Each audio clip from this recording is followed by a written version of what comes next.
ছোট্ট একটা। বাবা ভালোবাসা ফিরাই দিও না, দিও না, দিও না, আমি আত্মহত্যা করব।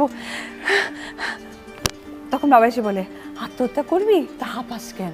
হাঁপাই তো দৌড়াইলে। আমি না তোমার মনের মধ্যে কতটুকু দৌড় আছে সেটার জন্য হাঁপায়া ট্রাই করলাম। প্রথমবারের মতন একটি টক শোতে উপস্থিত হলেন শাকিব খানের দুই স্ত্রী একসঙ্গে।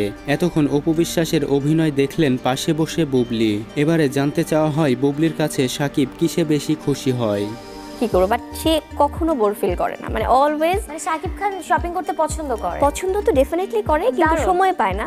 বাট আমার এক্সপিরিয়েন্স আছে, আমরা যখন থাইল্যান্ডেও আমি শপিং করতাম, বা আচ্ছা আমাদের মেয়েদের তো টুকটাক লাগেই, শুধুমাত্র ঈদ বলে না, এমনিতেও তো সারা হয়, বছরই কিন্তু আমরা বছরই হয়। সো তখনও মানে কোনো বোর ফিল করে না, মানে আছে আছে নিজের মতো করে হয়তো কাজ করছে বা দেখছে। আমি হয়তো ট্রায়াল দিয়ে দিয়ে আসছিলাম, আচ্ছা তখন হয়তো বলছি যে না এটা সুন্দর, মানে এটা খুব ভালো লাগছে, আচ্ছা এই কালারটা না ওইটা নাও। সো এই ব্যাপারগুলো ছিল, এখনো আছে। মানে এখন তো হয়তো ওভাবে শপিং মলে যাওয়ার সময়টা পায় না, দেশে তো অবশ্যই না।